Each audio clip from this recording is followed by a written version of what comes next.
Hello everyone, आप सभी का स्वागत है फ्री ऑनलाइन क्लासेस में।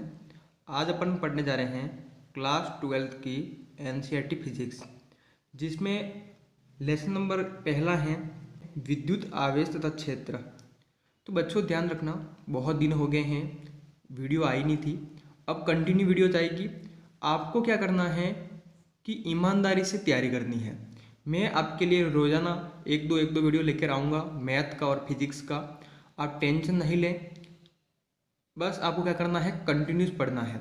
जैसे ही कोई प्रॉब्लम होगी आपको कमेंट्स करके बताना है, ये ध्यान रखना। कंटिन्यू रखें अपनी पढ़ाई।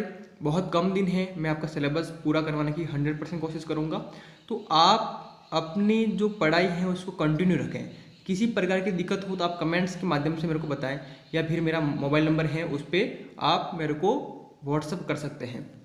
मेरा जो मोबाइल नंबर है उसको नोट कर लेना आप। क्या है, मैं आपको डिस्क्रिप्शन में भी दे दूंगा कि 70234344 और 5 पर। इससे जुड़कर आप ग्रुप के अंदर ऐड भी हो सकते हैं। ठीक है, तो ये बात ध्यान रखना। अगर कोई भी डाउट है, किसी प्रकार की प्रॉब्लम है, तो आप मेरे से जुड़ सकते हैं। अब आइए यहाँ पर अपन बात करने वाले हैं कि अध्याय 1 में विद्युत आवेश तथा क्षेत्र वैद्युतिकी पढ़ेंगे पर, क्योंकि वैद्युतिकी के अंदर ही अपने को पता लगेगा कि विद्युत आवेश पढ़ रहे हैं और विद्युत आवेश में आवेश कैसा है, स्थिर है, गतिशील है, इस प्रकार से। देखिए मैं स्टार्ट कर रहा हूँ। वैद्युतिकी क्या होता है? विज्ञान की वह शाखा जिसमें आवेशों के बारे में अध्ययन किया जाता है। विज्ञान की वह शाखा जिसमें आवेशों के बारे में अध्ययन किया जाता है वैद्युतिकी कहलाती है। बात क्लियर है? यह दो प्रकार की होती है। जो वैद्युतिकी है वो दो प्रकार की होती है।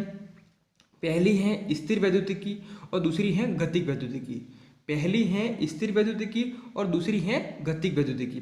देखिए अपन पढ़ने जा रहे हैं पहली स्थिर वैद्युतिकी। और स्थिर वैद्युतिकी क्या होती है और इसमें क्या क्या होने वाला है, ध्यान से देखिएगा।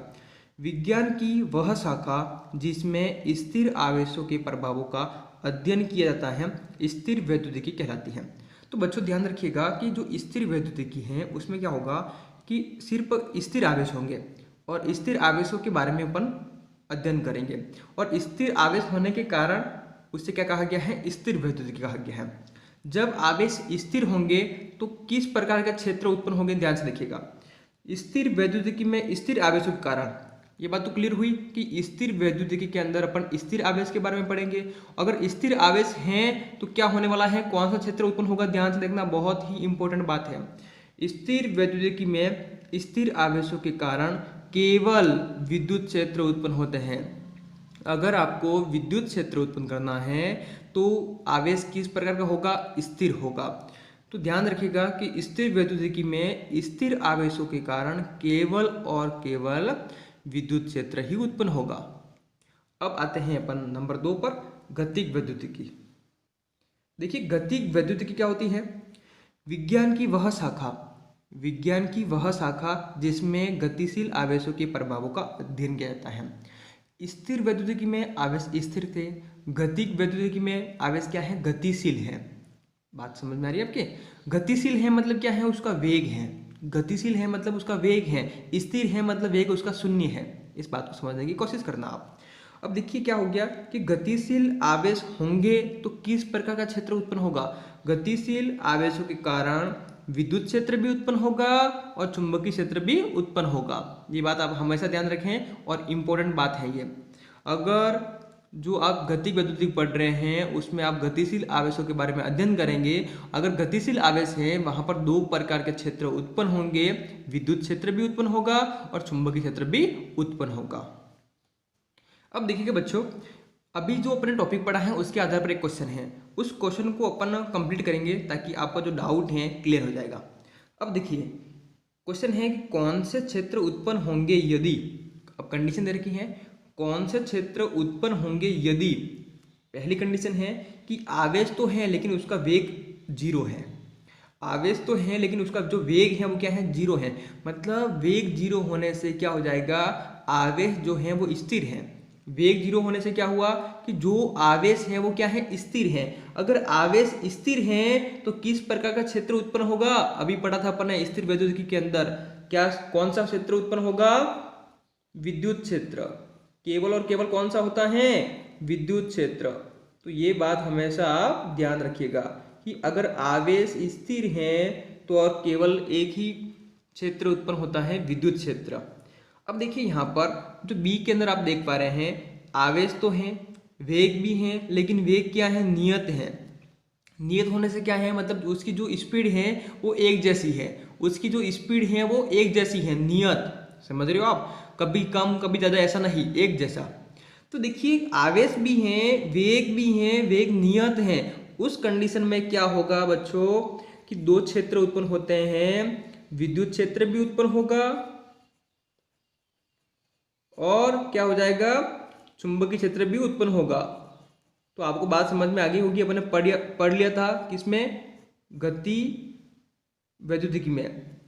गतिक वैद्युतिकी में अपने पढ़ लिया था, क्या पढ़ा था कि अगर आवेश जो हैं वो गतिशील हैं तो दो प्रकार के क्षेत्र उत्पन्न होते हैं, विद्युत क्षेत्र, चुंबकीय क्षेत्र।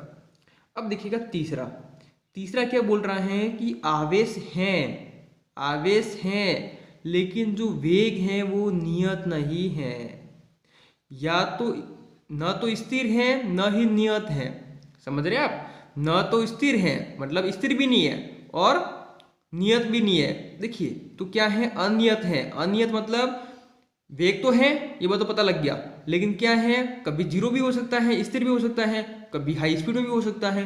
तो उस कंडीशन में किस किस प्रकार के क्षेत्र उत्पन्न होंगे, ध्यान रखिएगा, वेरी इंपॉर्टेंट क्वेश्चन है ये। क्या हो जाएगा, देखिए अगर वो स्थिर हुआ, गतिशील है, नियत नहीं है, स्थिर भी होगा तो विद्युत क्षेत्र भी उत्पन्न होगा। और क्या हो जाएगा, चुंबकीय क्षेत्र भी उत्पन्न होगा। और नियत नहीं होने के कारण एक और उत्पन्न होंगे, वो क्या होंगी, चुंबकीय तरंगे। क्या आ जाएगा, चुंबकीय तरंगे। तो इन बातों को आप हमेशा ध्यान रखिएगा और याद करिएगा, ऐसे क्वेश्चन आए हुए हैं 1 नंबर के लिए। अब मैं आगे बढ़ रहा हूँ, आवेश को लेकर समझने की कोशिश करना। अगर कहीं पे भी डाउट रहता है तो आप कमेंट्स के माध्यम से बोल सकते हैं, तो आपको दोबारा समझाने की कोशिश कर दी जाएगी, या फिर मैंने आपको व्हाट्सएप नंबर दे रखा है, वहां से आप क्या कर सकते हैं, कांटेक्ट कर सकते हैं। अब देखिए यहाँ पर अपन पढ़ने वाले हैं आवेश। यहाँ पर अपन पढ़ने वाले हैं क्या है, आवेश। अब देखिएगा आवेश क्या होता है कि वस्तु में इलेक्ट्रॉन की कमी या वृद्धि आवेश कहलाती है। वस्तु में इलेक्ट्रॉन की जो कमी है और वृद्धि है उसे अपन आवेश कहते हैं। सिंपल सी डेफिनेशन है, वस्तु में इलेक्ट्रॉन की कमी होना या वृद्धि होना आवेश कहलाती है। आवेश को मैं स्मॉल क्यू या फिर कैपिटल क्यू से प्रदर्शित करता हूँ। अब देखिए आवेश की पहचान क्या है, अपन किससे पता करेंगे कि आवेश है, तो अपन क्या करेंगे, उसको स्मॉल क्यू या फिर कैपिटल क्यू से उसे प्रदर्शित करेंगे। अब देखिए एक खास बात बोली गई है यहाँ पर जो आपको ध्यान रखनी है। क्या बोल रहा है, आवेश की संकल्पना इलेक्ट्रॉन के आधार पर दी जाती है। मतलब ये है कि आवेश उत्पन्न हो रहा है या नहीं हो रहा है, जो भी अपन संकल्पना करेंगे, जो भी बात करेंगे अपन किसके आधार पर करेंगे, इलेक्ट्रॉन के आधार पर। समझ रहे हैं, इलेक्ट्रॉन जैसे अपन ऊपर पढ़ लिया, आपको पता लग गया होगा कि वस्तु में इलेक्ट्रॉन की कमी या वृद्धि आवेश है। तो देखिए इलेक्ट्रॉन कम होने से, ज़्यादा होने से आवेश का निर्माण होता है। तो उसी प्रकार से तो आवेश की कल्पना जो की अपन ने, आवेश का निर्माण किया, तो वो किस आधार पर होगा, इलेक्ट्रॉन के आधार पर ही होगा। तो आवेश की जब भी बात करेंगे मतलब किस पर होगी, इलेक्ट्रॉन पर होगी, ध्यान कर लेना। अब देखिए बात करता हूं मैं आगे कि आवेश दो प्रकार के होते हैं। आवेश जो हैं दो प्रकार के होते हैं, पहला है धन आवेश, दूसरा है ऋण आवेश। आवेश दो प्रकार के होते हैं, पहला है धन आवेश, दूसरा क्या है, ऋण आवेश। अब पहला देखिएगा, यदि किसी वस्तु में इलेक्ट्रॉन की हानि होती है तो इसे धनावेशित कहा जाता है। यदि किसी वस्तु में इलेक्ट्रॉन की हानि होती है, अगर इलेक्ट्रॉन की हानि हो रही है, हानि होने से क्या होगा, वो धनावेशित हो जाएगा। अब देखिए इलेक्ट्रॉन की हानि हुई मतलब क्या हुआ कि इलेक्ट्रॉन एक निकाल के फेंक दिया। हानि से क्या समझ रहे हैं आप, मतलब आपसे तो निकल गया ना, वो आपसे तो कम हो गया, मतलब एक इलेक्ट्रॉन अपन किसी से निकाल के फेंक दे रहे हैं। फेंकने से क्या हुआ, अगर देखिए फेंकने से मतलब है किसी को दान दिया तो क्या होगा, प्लस आता है। अगर किसी से लेते हैं तो देखिए किसी को अपन दे रहे हैं मतलब क्या होगा, प्लस आएगा। किसी से ले रहे हैं कर्जा हुआ, ऋण हुआ, क्या आ जाएगा, माइनस। देखिएगा मैं क्या आपको एक्सप्लेन करूंगा। धनावेश क्या होता है, यदि किसी वस्तु में इलेक्ट्रॉन की हानि होती है, कोई वस्तु है इलेक्ट्रॉन की हानि होती है तो इसे धनावेशित कहा जाता है। दूसरा है ऋणावेश, यदि किसी वस्तु में इलेक्ट्रॉन की वृद्धि होती है तो इसे ऋणावेशित कहा जाता है। इलेक्ट्रॉन की वृद्धि होना, इलेक्ट्रॉन से किसी से उधार लेना, मतलब क्या होगा, कर्जा, मतलब ऋणावेशित कहलाता है। ध्यान दीजिएगा। अब देखिएगा यहाँ पर मैं आपको समझाऊंगा कि अपन ने जो पढ़ा कि आवेश के 2 प्रकार हैं, धनावेश और ऋणावेश।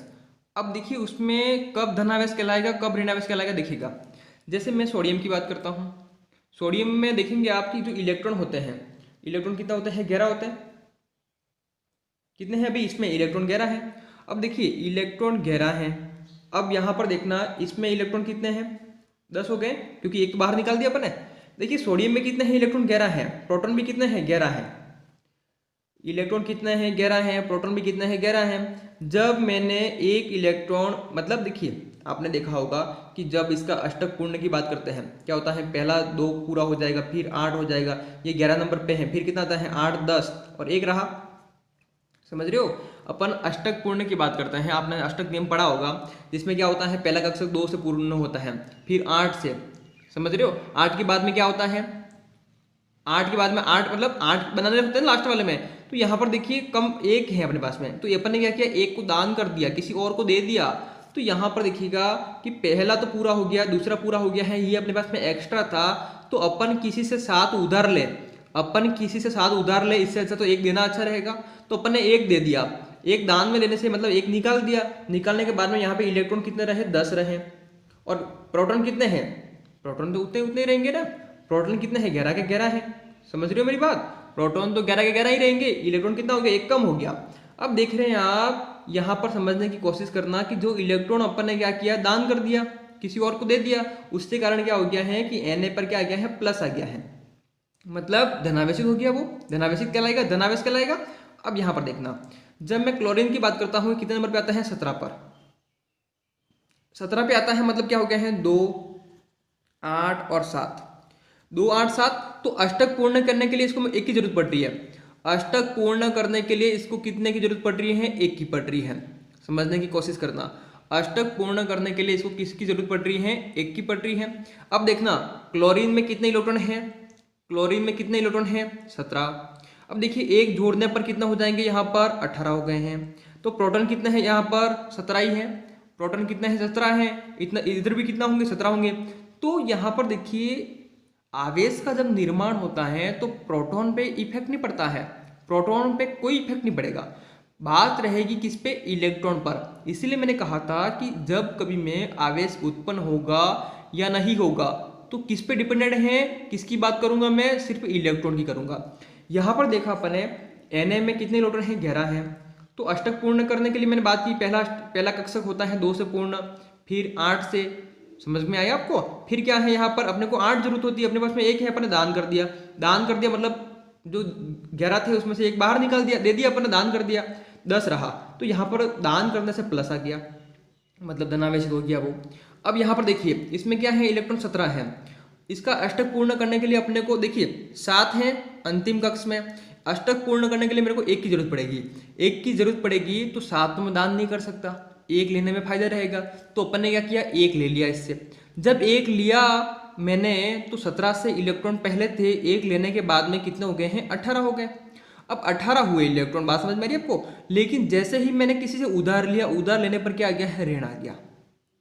तो ये क्या बता रहा है, ये क्या हो गया है, ऋणावेशित हो गया है। मतलब प्रोटॉन पे कोई इफेक्ट नहीं पड़ेगा, पड़ेगा किस पर, इलेक्ट्रॉन पर। तो ये बात हमेशा ध्यान रखना। आवेश के निर्माण में किसका महत्व है, किसका महत्व है, इलेक्ट्रॉन का। इलेक्ट्रॉन की कमी वृद्धि ही क्या है, आवेश है। देखना अब बात करता हूं मैं आगे। सजातीय आवेशों में प्रतिकर्षण एवं विजातीय आवेशों में आकर्षण होता है। आवेश अपन ने देखे 2 प्रकार के होते हैं। अगर जो आवेश है अगर सेम है, सजातीय है, उसमें क्या होगा, प्रतिकर्षण होगा। एक जैसे हैं, सेम है, तो क्या होगा, प्रतिकर्षण होगा। अगर अलग अलग प्रजाति के हैं, जैसे कि एक प्लस का है एक माइनस का है, क्या होगा, आकर्षण होगा। अब खुद जानते हैं इस बात का, आप इस बात को खुद जानते हैं कि अलग अलग प्रजाति होती है तो आकर्षण होता है, अगर सेम प्रजाति होती है तो प्रतिकर्षण होता है। समझ गए होंगे, अब डिटेल से नहीं बोलूँ मैं। अब देखिए यहाँ पर कि ये क्या है, सेम प्रजाति है, माइनस माइनस, और प्लस प्लस तो क्या होगा, प्रतिकर्षण होगा। देखिए यहाँ पर क्या है, एक प्लस एक माइनस है, अलग अलग प्रजाति के आवेश हैं, तो क्या होगा यहाँ पर, मतलब अलग अलग प्रजाति मतलब विजातीय अलग अलग है, क्या होगा, आकर्षण होगा। ये बात आप अच्छी तरह से समझ जाना। अब मैं आ रहा हूं आवेश की मात्रक पर। देखिए यहाँ पर देखेंगे आप, यहाँ पर देखेंगे आप कि आवेश का मात्रक, आवेश का मात्रक पढ़ रहे अपन। तो यहाँ पर देखिए बच्चों कि आपको ध्यान रखना होगा, अपन जब धारा का टॉपिक पढ़ते हैं तब धारा आई मतलब क्या होती है, धारा। तो धारा उत्पन्न करते हैं अपन। तो धारा उत्पन्न कब होती है, जब आवेश बहते हैं और टी समय के सापेक्ष। अगर आवेश बह रहे हैं और किसके सापेक्ष, टी समय के, तो क्या होती है, धारा उत्पन्न होती है। अब धारा उत्पन्न हुई तो वहां से अपन रिलेशन निकालेंगे किसका, आवेश का, क्योंकि क्यू क्या है, आवेश है, आई क्या है, धारा है, टी क्या है, समय है। अब अपने को क्यू की बात की तो देखिए क्यू निकालना है, टी को मैंने उधर भेज दिया, तो आई इंटू टी हो गया है इक्वल टू क्या है, क्यू है। क्यू क्या है, यहाँ पर आवेश है, आई क्या है, धारा है, टी क्या है, समय है। अब देखिए मैं आता हूँ इसके एसआई मात्रक। देखिए एसआई मात्रक होगा किसका, आवेश का। देखिए आई क्या है, विद्युत धारा है, विद्युत धारा हो गया, इंटू क्या है, समय हो गया। देखिए विद्युत धारा को अपन किस में मापते हैं, एम्पियर में, एम्पियर आ गया, और समय को किस में मापते हैं, सेकंड में, किसके अंदर, एसआई पद्धति के अंदर। तो देखिए एम्पियर इंटू सेकंड क्या होता है, कूलाम होता है। तो यहाँ पर आपने दो बात सीखी। पहली बात क्या है कि आवेश का जो मात्रक है वो क्या है, एम्पियर इंटू सेकंड है, या फिर उसको बोल सकते हैं कूलाम है, क्योंकि एम्पियर इंटू सेकंड ही कूलाम होता है। तो ध्यान देना, आवेश का मात्रक क्या है, कूलाम। क्लियर है, कहाँ से निकाला अपन ने, विद्युत धारा से, क्योंकि जब मैं धारा उत्पन्न करूंगा, धारा उत्पन्न कब होगी, आवेश को बहाऊंगा, मतलब आवेश बहेंगे, किसके सापेक्ष बहेंगे, समय के सापेक्ष, टी के सापेक्ष, तभी धारा उत्पन्न होती है। वहां से मैंने ये इसका मात्रक निकाला है। तो आप आराम से समझ सकते हैं इसको, और रटने की जरूरत नहीं है, समझ जाएंगे, कभी नहीं भूलेंगे। फिजिक्स रटने की जरूरत नहीं है, आपको समझनी है। ठीक है, मेरे साथ बने रहिए और आपके इस चैनल को फैलाइए, तो मैं आपको कंटिन्यू बेस्ट वीडियो दूंगा, और आप भी याद करेंगे, आपके पूरे में से पूरे नंबर आएंगे, 56 में से 56 नंबर आएंगे। अब देखिए बच्चों, अपन आगे पढ़ने वाले हैं आवेश की मात्रक को ही। पहले पढ़ा अपन ने एसआई पद्धति में, अब पढ़ रहे हैं पर सीजीएस पद्धति में आवेश का मात्रक क्या होगा। सीजीएस पद्धति में होता है आवेश का मात्रक स्टेट कूलाम। सीजीएस पद्धति में आवेश का जो मात्रक है वो क्या होता है, स्टेट कूलाम, ध्यान रखिएगा। और एक कूलाम में कितने स्टेट कूलाम होते हैं, ध्यान देखना कि जो एक कूलाम है, अपन ने ऐसे पद्धति में पढ़ा है कि आवेश का मात्रक कूलाम होता है, एम्पीयर इंटू सेकंड कूलाम। ठीक है, एक कूलाम में कितने स्टेट कूलाम होते हैं कि 3 × 10⁹ स्टेट कूलाम होते हैं, मतलब एक कूलाम बड़ा है, समझ रहे आप। देखिएगा इसके बाद में आता है, इसके बाद में आता है किसका मात्रक, आवेश का, विद्युत चुंबकीय मात्रक है, जिसे अपन EMU कहते हैं। तो एक EMU मतलब कितना होता है, 3 × 10⁻10 स्टेट कूलाम, या फिर बोल सकता हूँ 10 कूलाम के बराबर में, या फिर बोल दीजिए आप कि एक EMU मतलब क्या हो गया है, 10 कूलाम। तो एक कूलाम बराबर कितना हो जाएगा, 1/10 EMU।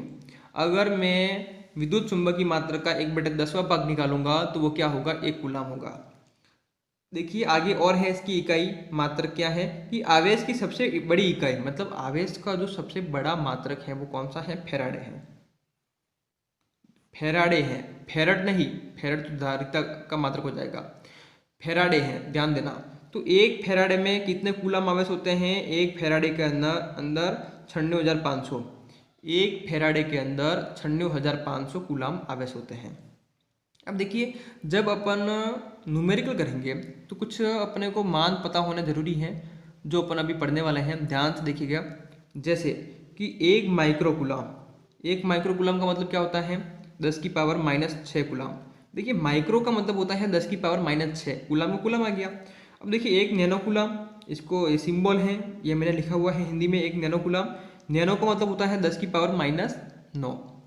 अब देखिए पिको कूलाम 10⁻⁻12, 10⁻⁻12।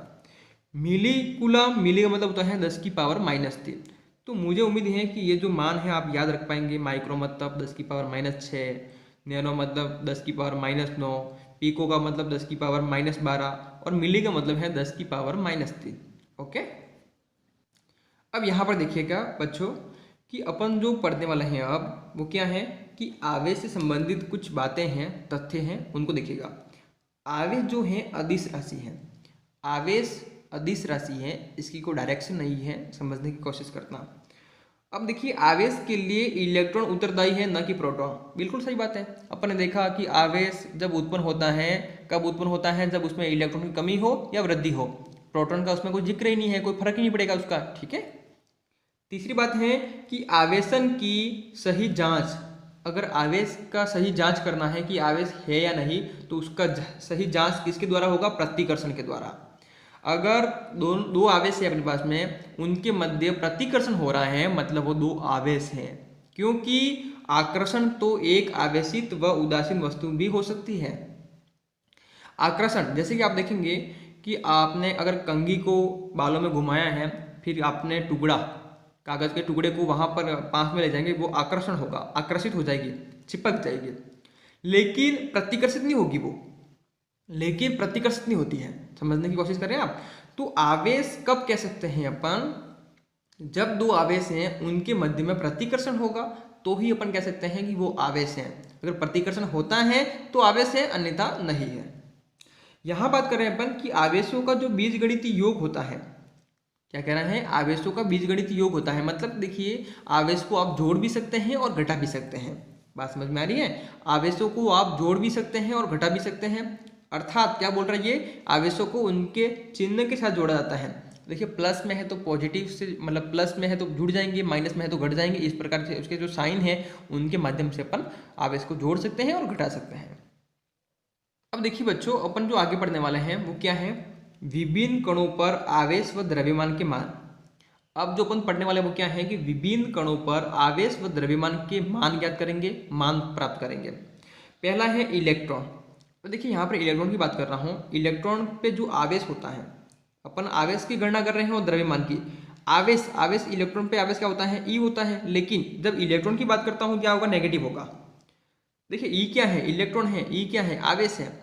ठीक है। आवेश के कमी या वृद्धि को ही तो अपन क्या कहते हैं? हाँ, इलेक्ट्रॉन के कमी या वृद्धि को ही तो अपन आवेश कहते हैं। समझ रहे हो? इलेक्ट्रॉन के कमी और वृद्धि को ही तो अपन आवेश कहते हैं। तो यहाँ पर देखिए Q इक्वल टू क्या है? E होगा। लेकिन इलेक्ट्रॉन पर जो E होता है, जो आवेश होता है, वो नेगेटिव होता है।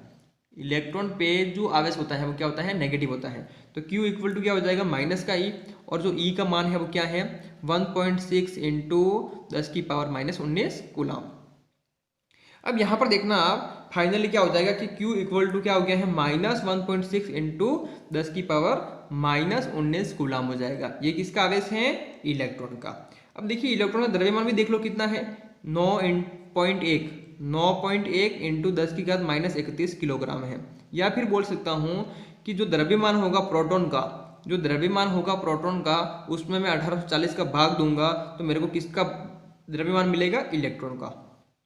जो प्रोटॉन का द्रव्यमान है उसमें अगर मैं भाग देता हूँ 1840 का, मतलब किसका मेरे को मान मिलेगा?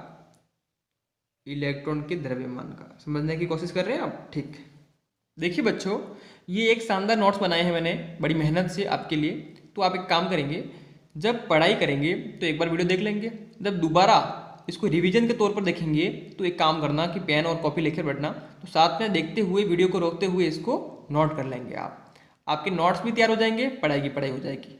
देखिएगा, प्रोटॉन की बात करता हूँ। प्रोटॉन पे जो आवेश होता है, प्रोटॉन पे जो आवेश होता है वो पॉजिटिव होता है। तो Q इक्वल टू हो जाएगा प्लस का E, और E का मान तो मेरे को पता है। E का मान क्या होता है? 1.6 इंटू 10⁻⁻19 कूलम। ठीक बात है। तो मैंने यहाँ पे मान रख दिया, तो ये आ गया है प्रोटॉन का आवेश। अब यहाँ पर देखिएगा द्रव्यमान की बात करता हूँ। द्रव्यमान क्या होता है कि 1.67 इंटू 10⁻⁻27 किलोग्राम। अब देखिए न्यूट्रॉन की बात करूंगा तो आपको बात समझनी जरूरी है कि न्यूट्रॉन पे आवेश नहीं होता है। बहुत अच्छी बात है, बारीकी से पढ़ा रहा हूँ मैं आपको कि जो न्यूट्रॉन है उस पर आवेश नहीं होता है। न्यूट्रॉन पे आवेश नहीं है मतलब Q इक्वल टू क्या हो जाएगा? 0 हो जाएगा। ये बात जरूरी है जाननी आपको। लेकिन द्रव्यमान होता है इसका, क्या होगा कि 1.672। द्रव्यमान क्या होगा इसका कि 1.672 इंटू 10⁻⁻27 किलोग्राम। ठीक है। तो देखिए लास्ट है यहाँ पर अल्फा कण। अल्फा कण क्या होता है? 2He4। हीलियम पे बात करते हैं अपन। तो यहाँ पर देखिए इलेक्ट्रॉन कितने हैं? यहाँ पर 2 हैं। तो आवेश क्या हो गया है 2E, ई का मान पता है, अपन ने गुणा करके लिख दिया है, कितना हो जाएगा 3.2 इंटू 10⁻⁻19 कूलम। अब द्रव्यमान की बात करूंगा, द्रव्यमान क्या होगा कि जो प्रोटॉन का द्रव्यमान है उसका 4 गुना होगा, जो प्रोटॉन का द्रव्यमान है उसका क्या होगा 4 गुना होगा। तो देखिए प्रोटॉन का द्रव्यमान क्या है, उसमें उसका क्या हो गया है 4 गुना, वो किसका द्रव्यमान आ जाएगा अल्फा कण का। मुझे उम्मीद है आपको समझ में आ गया होगा। देखिए बच्चों, अगर आपको समझ में आया है तो आपको कमेंट्स करके बताना है। आप सभी के जितने भी देखोगे उनकी कमेंट्स आनी बहुत ज़रूरी है, ताकि मेरे को लगे कि आपको समझ में आ रहा है और आपके लिए मेरे को मेहनत करनी ज़रूरी है। तो आपके मन में जो भी हाव भाव हैं, आपको जैसे समझ में आया है वैसे कमेंट्स करनी है और अपने दोस्तों तक ये बात पहुंचानी है कि अब टेंशन लेने की ज़रूरत नहीं है, क्योंकि मैं पढ़ाने के लिए आ गया हूँ और आपको 100% घर बैठे तैयारी करवाऊँगा।